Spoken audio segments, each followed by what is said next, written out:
환어음의 종류에 대해서 여러분들 확인을 해 보도록 하겠습니다. 그리고 환어음의 기재사항과 관련되어지는 거, 법적 기재사항이 있고 임의적 기재사항이 있어요. 법적 기재사항은 필수적 기재사항으로서 반드시 있어야지 요건이 충족이 되어지기 때문에 이 기재사항과 관련되어진 내용 시험에 많이 출제가 됩니다. 그래서 여러분들이 필수적 기재사항하고 임의적 기재사항 종류를 전부 다 한 개 한 개 다 암기를 하셔야 돼요. 굉장히 간단하게 시험 문제 나옵니다. 다음 중 환어음의 임의적 기재사항이 아닌 것을 고르세요. 필수적 기재사항들끼리만 짝지어진 문항을 찾으세요. 이런 식으로 직접적으로 물어봅니다. 그래서 여러분들 이 내용을 외워야 돼요. 자, 환어음은 앞서 우리가 대금 결제 조건에서 확인을 해서 기본적인 내용들은 잘 알고 있겠죠. 근데 이 환어음은 신용장이라는 대금 결제 방식에서도 나오고 추심이라는 대금 결제 방식에도 나옵니다. 근데 신용장 메커니즘하고 추심 메커니즘은 다른 거예요. 법적으로도 성격이 완전히 다르고, 그래서 신용장에서 환어음하고 관련되어진 당사자를 지칭하는 용어하고 일반적인 DPDA 즉 추심에서 이야기하고 할 때 환어음의 당사자는 다른 용어로 사용됩니다. 그래서 용어를 외우실 때 우리말도 기억하셔야 되지만 영어로도 기억하고, 요게 신용장 베이스인지 추심 베이스인지 그것까지 여러분들이 다 기억하셔야 돼요. 두 개는 다른 결제 방식. 하지만 실제로 신용장이나 추심에 사용되어지는 환어음 양식지는 두 개 다 똑같아요. 두 개 다 똑같은 양식지를 씁니다. 그래서 서류 작성과 관련되어지는 부분은 별도로 서류 작성 실무와 관련되어지는 파트가 따로 있죠. 여러분들 여기 있는 국제물류론 파트 말고 우리가 유튜브에 지금 트레이드 렉처에 들어와서 보시게 되면은 강의 카테고리들이 여러 개가 있는데 무역 서류 작성 실무라는 카테고리가 따로 있어요. 그 카테고리에 가면은 우리가 무역에서 사용되어지는 서류들이 한 200가지 종류가 있습니다. 그 중에서 주로 많이 사용되는 한 7, 80개의 서류에 대해서 구체적으로 어떻게 작성하는지 작성 방법과 관련되어지는 카테고리가 따로 있죠. 거기에 가셔서 환어음 찾으시면은 환어음의 DPDA 신용장일 경우에 어떻게 기재되어지는가 하는 내용이 자세하게 설명이 되어져 있습니다. 그래서 거기를 참고하셔야 됩니다. 자, 어쨌든 신용장을 근거로 했을 때는 우리가 drawer, drawee, pay라는 용어를 사용해요. 환어음을 발행하는 사람, 우리가 흔히 얘기하는 수출자, 신용장에서는 수출자라는 용어보다는 beneficiary, 수익자라는 용어 쓰죠. 수익자를 뜻하죠. drawee, 어음의 지급인인데 account이라고도 하죠. 즉 채무자를 뜻해요. 발행은행입니다. 신용장에서 대금 지급하는 사람 발행은행이죠. pay는 실제로 환어음에 대한 지급을 받는 사람인데 발행인이 될 수도 있고 발행인이 지정하는 제3자가 될 수도 있어요. 왜 무역거래라고 하는 것은 방식이 여러 가지가 있고 중간에 대행업자가 끼어지는 경우가 있고 아닌 경우, 즉 위탁무역이 있고 직접무역이 있고 상당히 많은 종류의 변형이 있기 때문에 이런 수령인이 존재할 수 있습니다. 시험 문제 물을 때 바로 보기가 영어로 나옵니다. 영어로. 우리말로도 나오지만 주로 영어로 많이 나와요. 그리고 드로이하고 어카운트는 같은 용어예요. 이게 누구를 뜻하는지 매칭시키는 것도 시험 문제 잘 나옵니다. 단순 암기입니다. 단순 암기. 추심의 경우에는 principal, 추심 의뢰인이라는 게 있어요. 대신 돈 받아달라고 부탁하는 당사자, 바로 수출자죠. 그래서 principal과 같은 말로 seller, exporter, drawer, consigner, customer 다 같은 말이에요. 이거 매칭시키는 게 잘 나옵니다. 그 다음에 실제로 drawee, 돈을 지급해야 되는 사람, 우리가 흔히 얘기하는 수입자죠. buyer, importer, consign을 뜻하죠. 그리고 만약에 어음상에 DP인지 DA인지를 표시를 해야 되는데 만약에 표시를 안 하면은 지급도로 간주를 합니다. 그리고 은행은 추심의뢰은행, 추심은행, 제시은행에서 3개가 있죠. 추심은행은 주로 수출자의 주거래은행이에요. 수출자로부터 추심 좀 해주세요라고 부탁하는 은행이죠. 부탁을 받는 은행이죠.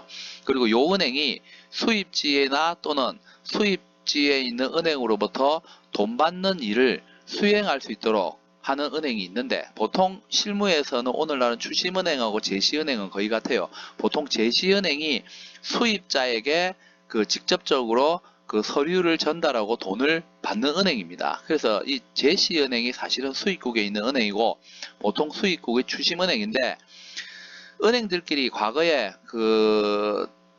환율도 다르고 은행들끼리 국제 대차를 하기 위해서는 은행들끼리 환거래 약정이라는 걸 체결을 해야 됩니다. 그런 환거래 약정이 체결되어 있지 않으면 은행들이 직접적으로 외환거래를 못해요.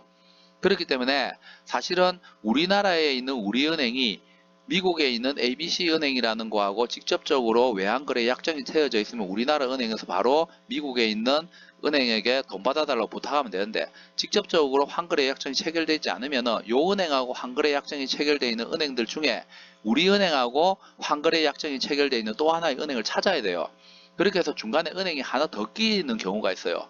그래서 추심 과정에 제시은행 위에 한 개의 은행이 더 개입될 수 있는데, 그 은행을 우리가 추심은행이라고 그러는데, 오늘날은 전 세계 은행들이 스위프트에 가입되어 있고 국제거래금융전산망을 통해서 전신으로 직접적으로 다 거래하는 것이 거의 다 이루어집니다. 그렇기 때문에 사실은 추심은행하고 제시은행은 오늘날 거의 같아요. 하지만 추심에 관한 통일규칙이라는 게 만들어질 당시에는 실제로 그때 당시에는 직접적으로 전 세계 은행들이 다 환거래 약정이 체결되어 있지 않았던 시절이에요. 그렇기 때문에 그때 당시의 배경에서는 당연히 추심은행과 제시은행이 별도의 은행으로 존재를 했습니다. 근데 오늘날은 거의 같다라고 보시면 돼요. 거의 같다라고. 그래서 추심 과정에 참여하는 은행인데, 제시은행 이외에 또다시 추심 또는 추심의뢰은행 외에 또다시 추심과 관련되어지는 부분에 대해서 개입하는 은행이 추심은행이고, 오늘날은 거의 두 개 같다라고 생각을 하시면 됩니다. 그래서 추심은행은 주로 수출자의 주거래은행이 되고, 제시은행은 수입지에 있는 은행, 수입자의 주거래은행이 100% 된다라고 할 수는 없어요. 어쨌든 수입지에 있는 은행이 된다라는 거. 이렇게 해서 여러분들이 요 영어로 된 용어들도 다 잘 기억하셔야 되고, 요거하고 유사한 동일어가 뭔지, 그리고 DPDA를 언급할 때 이런 말 나오면 안 됩니다. 이런 말 나오면 안 됩니다. 요거는 신용장일 경우에만 등장하는 거예요. 신용장하고 추심은 다른 거예요. 그래서 똑같은 어음양식지를 쓴다 할지라도 실제 그 관계 당사자를 지칭할 때는 법리적으로 다르기 때문에 거기에 맞는 용어를 여러분들이 쓰셔야 됩니다. 그래서 요 용어와 관련되어지는 부분들 시험 문제에 아주 많이 매우 굉장히 잘 나옵니다. 자, 그리고 어음은 화한어음하고 무담보음하고 두 개로 구별하죠. 화한어음, 글자가 그래서 다큐멘터리, 뭔가 운송서류, 무역과 관련된 운송서류가 어음과 함께 발행되어질 때 우리가 화한어음이라 부르고, 무담보어음은 운송서류가 첨부되지 않는 거예요. 그래서 주로 우리가 국제무역하고 관련되어지는 물품 결제와 관련되어지는 추심의 경우에는 다 화한어음이라고 보시면 됩니다. 그리고 그 대금 지급하고 관련돼서 즉시 이루어지느냐, 그리고 한참 있다가 대금 결제가 되어지느냐, 즉 만기일이 실제로 그 서류를 전달하면서 돈하고 대금하고 국제 그 물품 대금하고 동시에 결제가 일어나게 될 때 사이트 SEC 눈으로 보다 명사형이죠. 눈으로 보고 일람, 열람, 체크해서 확인한다는 뜻이에요. 내용을 보고 크게 문제 없으면 바로 돈 준다. 일람부로. 눈으로 확인하고 문제 없으면 일정 기간이 지난 후에 돈다. 그래서 보통 어음상에 보면 at 무슨 며칠 애프터 사이트 눈으로 보고 나서 30일째, 30일이었으면 30일째 되는 날 돈 준다. 45라 쓰여있으면 눈으로 확인하고 문제 없으면 45일 있다가 돈 준다라는 뜻이죠. 이런 것들이 전부 다 유산스라 부르죠. 기한부어음이라 불러요. 기한부어음. 그래서 어음은 일람부어음이 있고 기한부어음이 있고 두 개가 있다라는 거. 그리고 실질적으로 대금 지급이 일어난 이후에 차후에 어떤 다른 법리적인 문제가 있어서 금융기관에서 대금 지급되었던 것을 다시 되돌려 달라고 할 수 있는 경우, 그것을 우리가 상한 청구 가능이라 부르고, 한번 대금 지급 결제가 이루어진 거에 대해서는 차후에라도 다른 어떤 문제가 있더라도 줬던 돈 되돌려 달라고 못하는 경우, 그게 상한 청구 불가능이에요.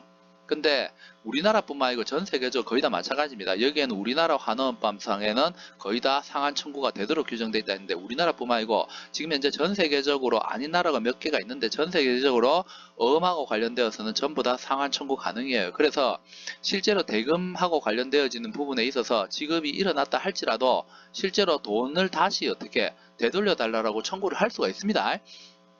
그렇기 때문에 은행들하고 관련돼서 은행 금융기관에서도 피해보는 부분이 있을 수 있어요. 그래서 그런 걸 방지하기 위해서 만든 거죠. 그래서 우리나라뿐만 아니고 전 세계적으로 추세가 상한 청구가 가능하도록 되어 있다는 거. 그래서 영어로 without recours라고 합니다. with냐 without이냐 잘 봐야 돼요. 상한 청구 불능이 일반적인 케이스라는 거. 우리나라는 무조건 다 상한 청구이고, 여러분들 이 내용 잘 기억하셔야 됩니다. 자, 그 다음에 환어음 양식지를 보면 환어음에 있어서 반드시 집어넣어야 되는 필수적 기재사항, 임의적 기재사항인데, 임의적 기재사항은 쓰지 않아도 되는 거고 필수적 기재사항은 다 써야 돼요. 특히 환음 제목 진짜 중요해요. Bill of Exchange 우리가 줄여서 실무적으로 그냥 BEB라고 하는데 이게 환음이라는 내용이 반드시 있어야 됩니다. 제목 굉장히 중요합니다. 어떤 서류들은 제목이 그래 중요하지 않을 수 있는데 환음은 제목 엄청나게 중요합니다. 그래서 여러분들이 환음의 필수적 기재사항 다 외워야 됩니다. 싸그리 다 외워야 됩니다. 싸그리 전부 다 외우세요. 싹 다 외우세요. 이거는 그냥 외우면 맞추고 안 외우면 틀리는 거예요. 임의적 기재사항도 싹 다 외우세요. 여러분들 이렇게 하면 안 돼요. 무슨 말이냐면 편법적으로 어떻게 하냐. 자, 지금 내용 보니까 임의적 기재사항, 필수적 기재사항 보니까 필수적 기재사항이 숫자가 뭐예요? 좀 많고 임의적 기재사항이 숫자가 좀 적죠? 요거만 싹 외운다고요. 큰일 납니다. 등이에요. 등. 여기에 없는 거 이외에 쓰여진 말을 만들어서 낼 수, 지어서 낼 수도 있어요. 그러니까 여러분들이 편법적으로 공부하면 안 됩니다. 시험 출제하시는 분들은 학생들이나 수험생들이 이렇게 편법으로 공부한다라는 걸 알고 있는 전제하에서 문제를 만들어내기 때문에 그래서 필수적 기재사항도 다 외우고 있어야 되고 임의적 기재사항도 다 외우고 있어야 돼요. 그래서 얄팍하게 한쪽만 외우고 있다가는 잘못하다가 큰 코 다쳐요. 왜냐하면 보기가 나올 때 어떻게 나오냐면 낼 때 한 개 한 개씩에서 골라라는 거 안 나옵니다. 그래서 1번에도 한 4개, 2번에도 한 4개, 3번에도 한 4개, 4번에도 한 4개 무작위로 이어놓고 이 중에서 필수적 기재사항끼리 짝지어진 거, 임의적 기재사항끼리 짝지어진 거 이렇게 찾으라고 낸단 말이에요. 그렇기 때문에 여러분들이 얄팍하게 하지 말고 이거는 이미 정해진 문제예요. 그래서 정확하게 필수적 기재사항 다 외우고 임의적 기재사항 다 외우면은 이 문제는 무조건 다 맞추는 거예요. 이미 문제가 어떻게 나오고 정답을 찾는 방법이 뭔지 다 알고 있잖아요. 단지 뭐 노력이에요. 노력. 처음 보는 용어라도 누구나 다 똑같습니다. 그냥 외워야 되는 거는 외우면 돼요. 그냥 다른 거 다 필요고 요 앞에 요 말드말 요거만 다 외우면 된단 말이에요. 그럼 무조건 한 문제 맞추는데 출제 비중이 굉장히 높습니다. 외우면 맞추고 안 외우면 틀려요. 저는 전공자가 아니니까 그런 거 아무 상관없어요. 이거 외우면 맞추고 안 외우면 틀리는 거예요. 이미 정해진 문제예요. 답도 알고 있어요. 그럼 외우면 되잖아요. 그죠? 그래서 조금만 노력하셔서 여러분들이 암기를 하시기 바랍니다. 수고하셨습니다.